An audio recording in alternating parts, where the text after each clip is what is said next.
구독과 좋아요 정말 감사합니다. 한국의 자주국방 핵심으로 불리는 KF-21 보라매 전투기에 장착할 새로운 엔진이 지상 테스트에 성공하자 미국은 매우 당황한 모습을 보이고 있습니다. 이 소식에 중국과 일본은 물론이고 전 세계 외신들조차 놀라움을 감추지 못하고 있는데요.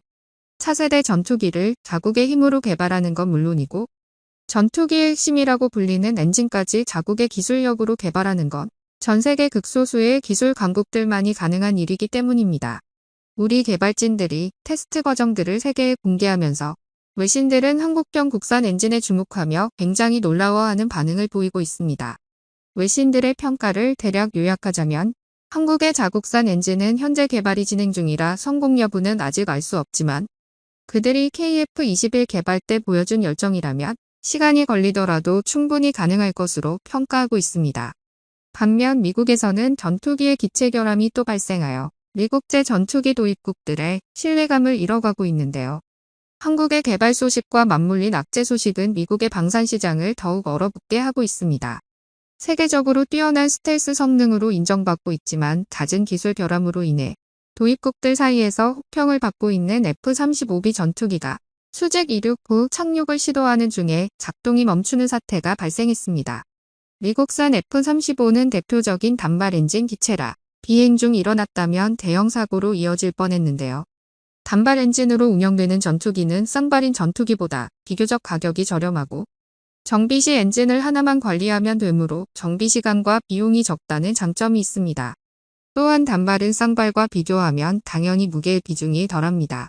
통계적인 수치로 동일 추력을 내는 단발 엔진과 쌍발 엔진을 비교할 때 쌍발 엔진의 무게가 단발 엔진에 비해 7%에서 10%가량 더 무거운 것으로 알려지고 있습니다. 이는 2만 파운드 추력, 하나의 엔진 무게가 2,000파운드라 가정하면 10,000파운드 추력, 두 개 엔진의 무게합은 대략 2,200파운드라는 것입니다. 또한 현재 사용되는 엔진을 토대로 종합할 때 동일 추력의 쌍발 엔진 2대를 만드는 비용이 큰 추력의 단발 엔진 생산 비용보다 30에서 35%가 더 높다는 것으로 통계되고 있는데요. 다시 말해 2만 파운드 한 대의 생산 비용이 10억이라면 1만 파운드 2대를 생산하는 비용은 13억 또는 그 이상이라는 것을 알 수 있습니다. 이러한 두 이유로 종합한다면 엔진 생산 비용이 단발보다 쌍발의 동일 추력을 만들어 내기 위해 40에서 45%의 비용 상승이 있다고 할 수 있습니다. 또한 기타 정비나 손상, 수명 도래로 인해 예비 엔진으로 확보해야 하는 수는 단발에 비해 쌍발이 장착되어야 하는 2배수 이외에 10에서 12%가 더 있어야 한다는 통계도 있습니다. 이러한 통계 수치는 다시 말해 생산 단가가 높다는 것을 의미하는데 이러한 이유는 연료 공급 장비, 조종 장치, 진단 시스템 등의 보조 장비가 2배로 들어가기 때문입니다. 지금까지의 비용을 종합하면 쌍발 엔진은 단발에 비해 약 50에서 57%의 운영 비용이 더 든다는 것입니다. 쉽게 말해 생산부터 운영 단계 수립까지 비용은 단발에 비해 50에서 57%가량 돈이 더 든다는 것이며 추가로 여기에 운영에 드는 소모성 비용과 인력 등을 고려하면 수치는 더 올라가게 되어 대략 총 53에서 65%의 비용이 쌍발 엔진에 더 든다는 것입니다. 이를 항공기 전체 가격으로 따져본다면 대략 25%의 가격을 올려놓는 결과를 가져옵니다. 그렇다면 결론적으로 큰 비용이 드는데도 불구하고 현재 쌍발 엔진 전투기가 강세를 나타내는 이유는 무엇일까요? 통계를 보면 전시 때 단발 전투기의 손실이 1,000대라면 쌍발 항공기의 손실은 750대가량인데 전투가 진행되는 상황에서 운영 가능한 전투기의 실제 대수는 제공권, 전쟁의 승패, 인명의 손실, 전략적 요충지 공격, 많은 폭탄의 운반 능력, 장시간 채공 등이 매우 중요한 요소이기 때문입니다. 결국 비용 대비 장점이 더욱 많다는 것이죠. 사실 무기를 운용하는 데 있어서 극한의 비용만 생각한다면 앞뒤가 맞지 않는 경우인 셈입니다. 그리고 이러한 의무는 세계의 주력 전투기가 모두 쌍발 전투기라는 점이 증명해주고 있습니다. 그러나 아직 전 세계적으로는 단발 전투기의 수가 압도적으로 많은데 이는 전투기를 수입에 의존하는 대부분의 국가들이 F-16과 같이 운영비가 적은 단발 엔진의 전투기를 선호하고 있기 때문입니다. 사실 전투기를 개발하는 국가인 경우 기본적으로 부유한 나라인 경우가 대다수이며 이를 수입해야 하는 나라들은 개발국들에 비해 상대적으로 약소국인 경우라서 비용적인 부분이 부담이 될 수밖에 없기에 비용이 저렴한 단발을 선호하는 추세입니다. 하지만 비용 문제를 제외한다면 당연히 쌍발 엔진의 능력치가 압도적으로 큽니다. 만약 쌍발 엔진이 내는 추력을 단발 혼자서 내는 제트 엔진으로 만들면 되지 않느냐는 의문이 들 수 있으나 하나의 엔진으로 두 개가 내는 추력을 발생하기에는 아직 기술적인 문제가 남아 있습니다. 또한 단발에서 요구하는 고추력에 비해 저추력 엔진은 기존의 엔진 설계 변경으로 도달할 수 있는 목표가 달성 가능하여 다기종의 범용으로 사용할 수 있는 유리한 점도 있죠. 그리고 여기서 짚고 넘어가야 할 부분은 같은 제트 엔진 두 개를 달았다 하더라도 쌍발 기관은 단발 기관의 추력에 비해 2배를 내지 못합니다.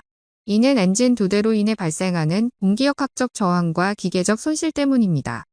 공기역학적인 문제는 엔진 추가로 인해 동체 단면적의 증가 외에도 두 개의 엔진이 소모하는 연료 소모가 단일 엔진에 비해 커지게 됩니다.